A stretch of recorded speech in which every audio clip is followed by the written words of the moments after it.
या सखोल चर्चेमध्ये सगळ्यांचं स्वागत आहे. आज आपण श्री स्वामी चरित्र सारामृत या ग्रंथातील 3ऱ्या अध्यायातल्या नोंदींचा वेध घेणार आहोत. हो, आणि मागच्या भागात आपण पाहिलं होतं की स्वामींनी स्वतःच्या उत्पत्तीविषयी काय सांगितलं होतं आणि त्यांचं मंगळवेढ्यातलं वास्तव्य कसं होतं. अगदी बरोबर. तर आजचा आपला उद्देश आहे स्वामींचा अक्कलकोट मधला प्रवेश समजून घेणं. तसं पाहिलं तर समजा एखादी खूप मोठी व्यक्ती म्हणजे VIP जेव्हा कुठे जाते तेव्हा काय होतं?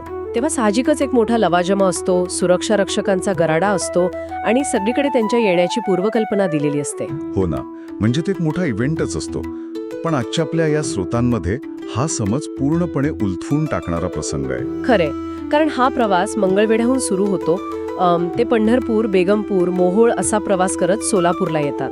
आणि विशेष म्हणजे सुरुवातीला त्यांच्यासोबत चिंतोपंत टोळ हे त्यांचे परमभक्त होते. हो, पण अर्ध्या वाटेत तरी कामानिमित्त त्यांना माघारी जावं लागलं. आणि मग ती तुमची VIP वाली संकल्पना इथे गळून पडते, कारण स्वामी अक्कलकोटला पोहोचले ते पूर्णपणे एकटे. हे थोडं विचित्र नाही वाटत? म्हणजे एवढी मोठी आध्यात्मिक ताकद अक्कलकोटमध्ये प्रवेश करतेय आणि आजूबाजूला कुणीही नाही. हीच तर खरी गोम आहे. जेव्हा एखाद्याकडे अमर्याद आंतरिक शक्ती असते ना, तेव्हा त्यांना कोणत्याही ऐहिक देखाव्याची गरज नसते. म्हणजे स्वतःचं महत्त्व पटवून देणाऱ्या PR टीमची त्यांना गरज नव्हती. अगदी बरोबर. हा एकाकी प्रवास हेच दर्शवतो की खरी आध्यात्मिक शक्ती बाह्य आधारांवर अजिबात अवलंबून नसते. अच्छा, मग अक्कलकोटमध्ये आल्यावर त्यांनी एका थट्टेखोर अविद्याला चमत्कार दाखवला. पण मला इथे एका गोष्टीचं नवल वाटतं. कोणत्या गोष्टीचं? त्यांनी मुक्कामासाठी जी जागा निवडली त्यांनी चोळाप्पा नावाच्या एका अत्यंत साध्या भक्ताचं घर निवडलं. एखाद्या विद्वानाच्या घरी किंवा भव्य मंदिरात जाणं जास्त तार्किक ठरलं असतं ना.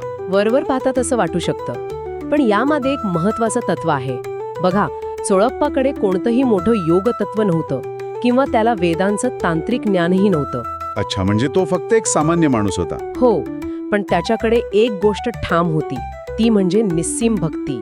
ईश्वरी कृपेसाठी बौद्धिक ज्ञानापेक्षा तुमचं संपूर्ण समर्पण अधिक महत्वाचं असतं. नक्कीच. म्हणजे खऱ्या प्रचितीला भव्य इमारतींची किंवा प्रमाणपत्राची गरज नसते. पण मग चोळप्पासारख्या साध्या माणसाच्या घरात घडणाऱ्या या गोष्टी जास्त काळ लपून राहिल्या नसतीलच. अजिबात नाही. ही कीर्ती थेट अक्कलकोटच्या राजवाड्यापर्यंत पोचली. अक्कलकोटचे राजेसाहेब मालोजी यांच्या कानावर ही बातमी गेली. आणि त्यांना उत्सुकता लागलेली असतानाच स्वामी साक्षात राजवाड्यात अवतीर्ण होतात. तो प्रसंग डोळ्यांसमोर आणण्यासारखा आहे. एका बाजूला सत्तेच्या सर्वोच्च स्थानी असलेले राजे मालोजी, त्यांच्या भोवती मोठा लवाजमा, आणि दुसऱ्या बाजूला अत्यंत साध्या वेशातील स्वामी. पण इथे राजा हा स्वतःच्या अधिकार क्षेत्रात वर्चस्व गाजवणारा असतो. तरीही स्वामींना समोर पाहून ते थेट सिंहासनावरून खाली उतरतात. हो, आणि धावत जाऊन स्वामींच्या चरणांना मिठी मारतात. सत्तेचा आणि आध्यात्मिक अधिकाराचा हा थेट सामना आहे. इथे राजाला कोणीही खाली उतरायला सांगितलेलं नाहीये. तरीही तो उतरला. हा तर सत्तेचा पूर्णपणे झालेला विलय आहे. अगदी, कारण स्वामींच्या उपस्थितीतून जे वलय निर्माण होतं तिथे राजाचा अहंकार टिकूच शकत नाही. मूळ स्रोतात तर असं म्हटलंय की साक्षात श्री विष्णूही त्यांच्या चरणांशी ब्रह्मानंदात मग्न होतात. अरे बापरे, म्हणजे प्रत्यक्ष विष्णू जर मग्न होतात तर तिथे एका सामान्य राजाचं काय कौतुक. बरोबर. राजा मालोजींचं असं सिंहासनावरून खाली उतरणं हे सत्तेच्या अहंकाराचं गळून पडणं आहे. भौतिक सत्ता भक्तीसमोर नतमस्तक होते. म्हणजे हा संपूर्ण प्रवास निव्वळ ज्ञानाचा किंवा चमत्कार दाखवण्याचा नाहीये, तर तो शुद्ध भक्तीचा आणि आंतरिक शक्तीचा विजय आहे. नक्कीच. बाह्य स्वरूप किंवा सांसारिक पदांपेक्षा आंतरिक शुद्धतेची ताकद किती मोठी असते हे यातून समजतं. खरंय. आणि म्हणूनच आजची ही चर्चा संपवताना एक विचार नक्कीच मनात घर करून राहतो. कोणता विचार?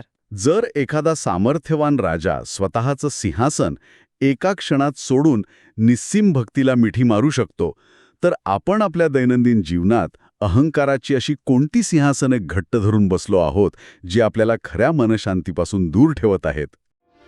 गुरुर्ब्रह्मा गुरुर्विष्णू गुरुर्देवो महेश्वरः गुरुर्साक्षात् परब्रह्म तस्मै श्री गुरवे नमः.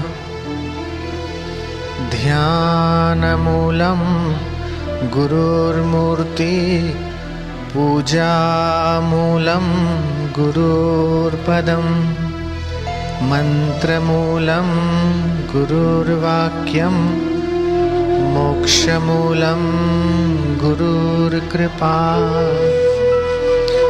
अखण्ड